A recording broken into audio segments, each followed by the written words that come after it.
오늘 말씀은 사도행전 10장 말씀입니다. 벌써 10장이 까지 넘어가게 되었는데요.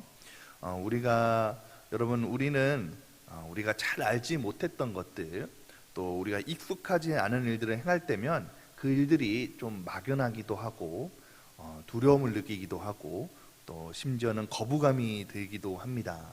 여러분, 우리가 음식을 먹을 때에도 그렇지 않습니까? 우리가 늘 먹던 음식, 또 우리 익숙한 음식이 아니면 참 새로운 음식을 도전할 때는 거부감이 들기도 하고 좀 먹기가 어려운 경우가 왕왕 있습니다. 요새 유행하는 음식 중에 마라탕이 있잖아요. 저도 처음에는 이 마라탕을 처음 접했을 때 조금 거부감이 많이 들었는데 먹다 보니까 맛이 있더라고요. 그래서 좀 이제 자주 먹게 되었는데, 여러분, 우리가 음식 먹을 때에도 이처럼 새로운 음식, 익숙하지 않는 것들을 먹을 때는 두렵기도 하고 거부감이 들기도 한다는 것입니다. 여러분, 그런 관점에서 오늘 말씀을 관찰할 때에 오늘 말씀은 이 사도행전 전체 내용 중에서도 아주 중요한 내용 중에 하나입니다. 10장 말씀의 등장인물이 이제 고넬료라는 사람이 등장하는데요.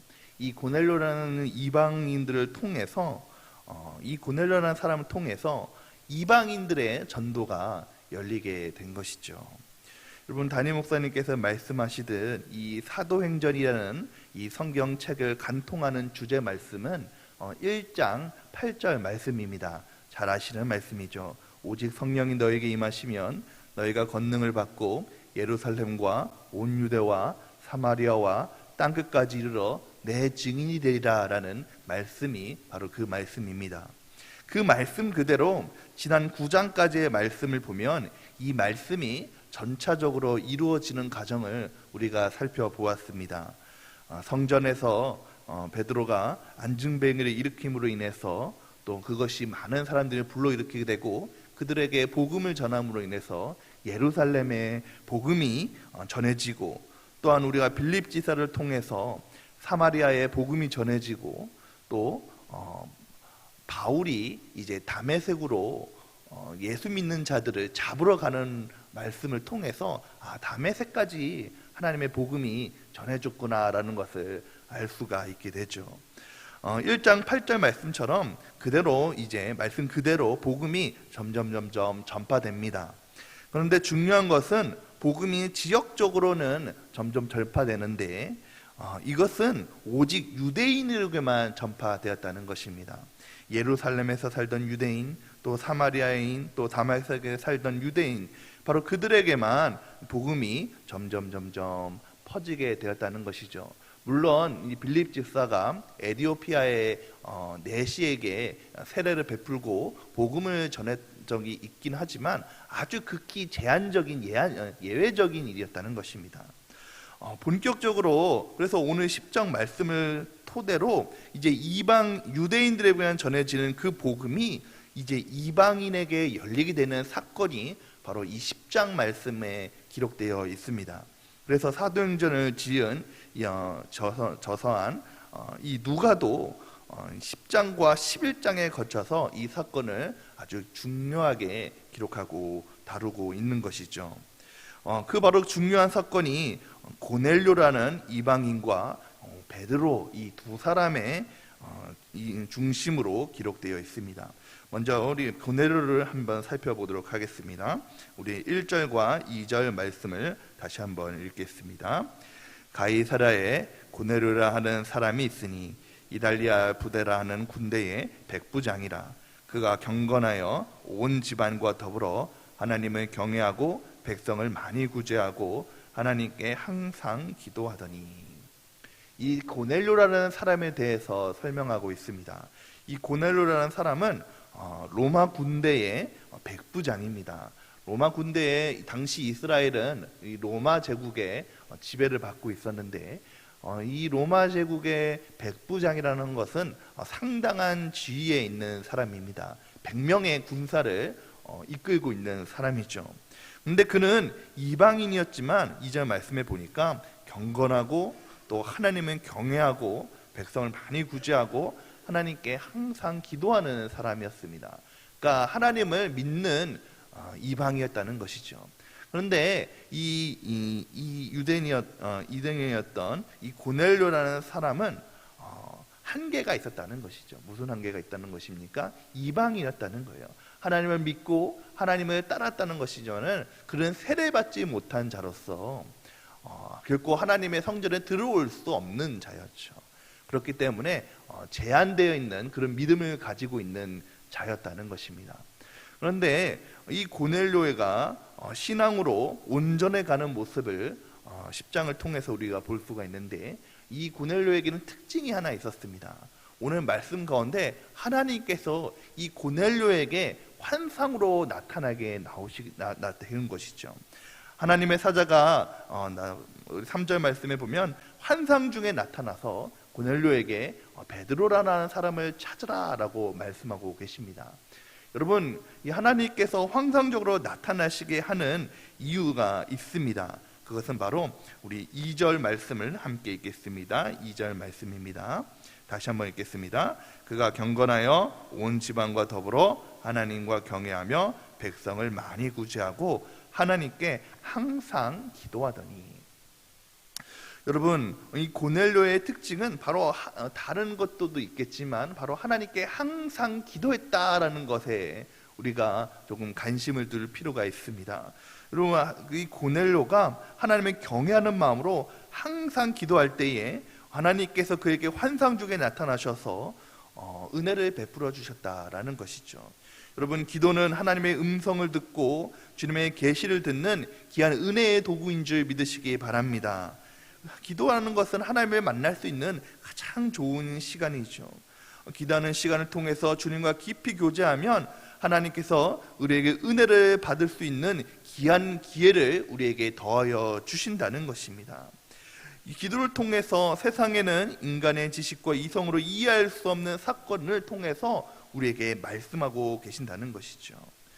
여러분, 기억해야 할 것은 우리가 기도할 때에 하나님께서 우리의 모든 지식과 능력을 초월하는 놀라운 사건을 우리에게 일으켜 주신다는 것을 믿으시기 바랍니다. 기도는 우리의 모든 환경을 뛰어넘게 합니다.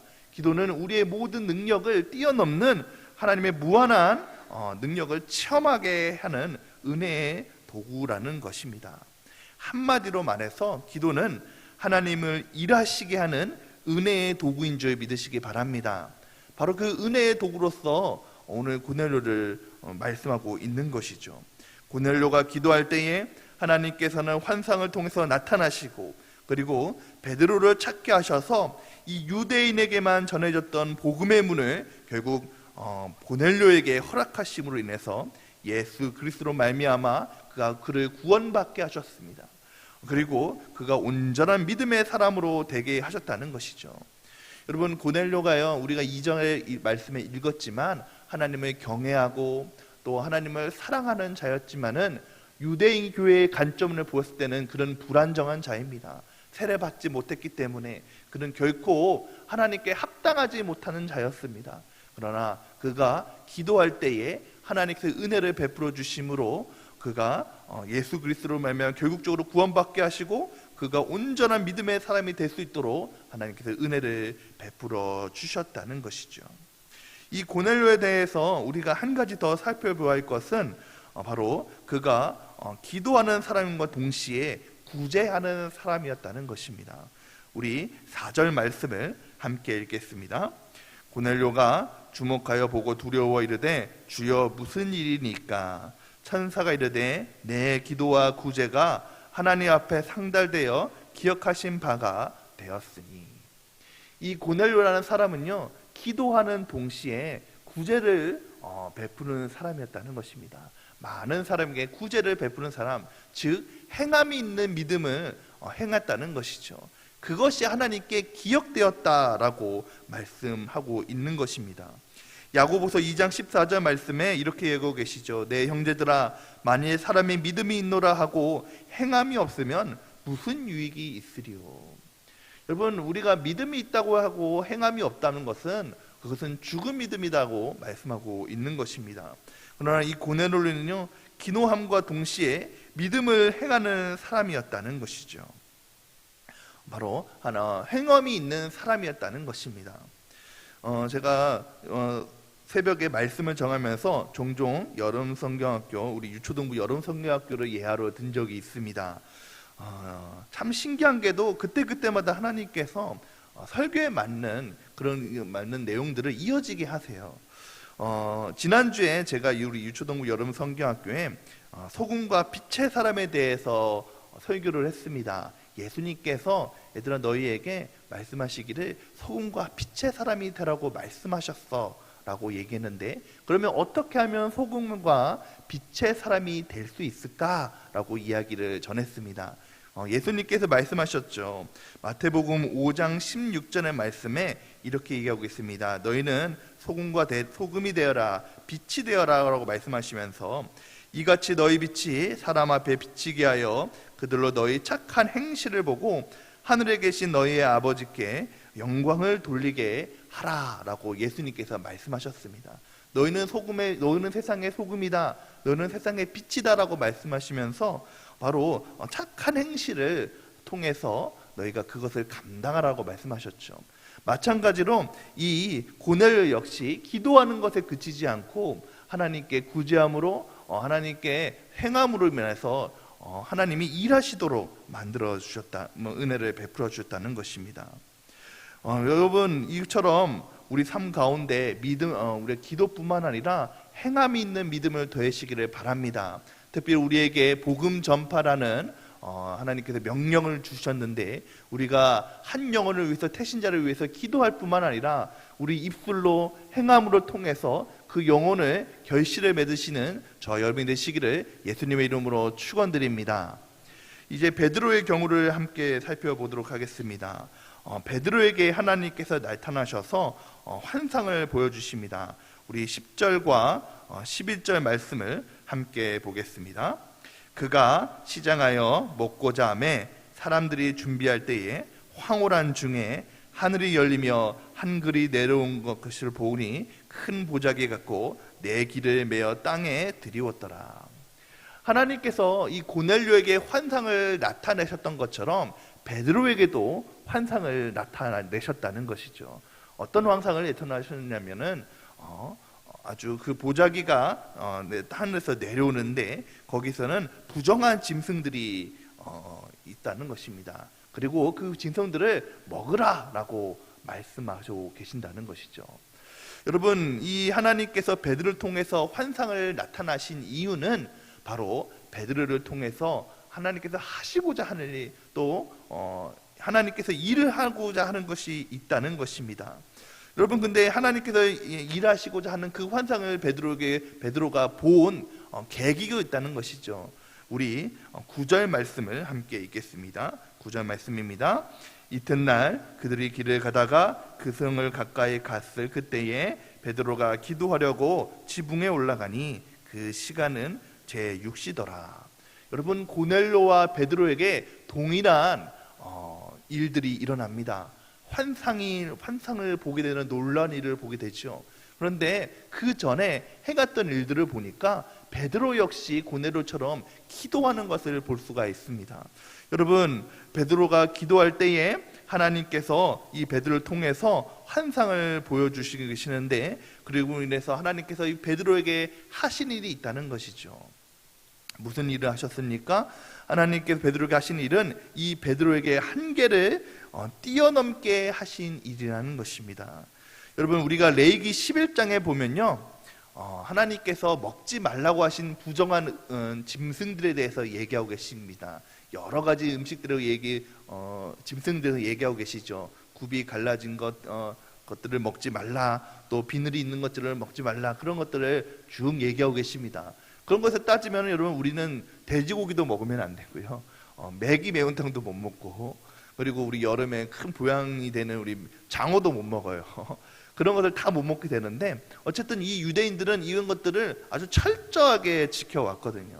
근데 오늘 말씀에 보니까 하나님께서 이 베드로에게 환상을 보여주셔서 이런 것들을 다 잡아먹으라 라고 말씀하고 계시는 것입니다. 여러분, 베드로의 신앙으로 볼 때에는 이 하나님의 말씀에 순종하기가 너무 힘들어요. 그렇기 때문에 3번이나 하나님 내가 이것을 먹을 수가 없습니다, 하나님 이거 내가 먹을 수가 없습니다 라고 이야기를 하고 있는 것이죠. 이것이 베드로의 한계입니다.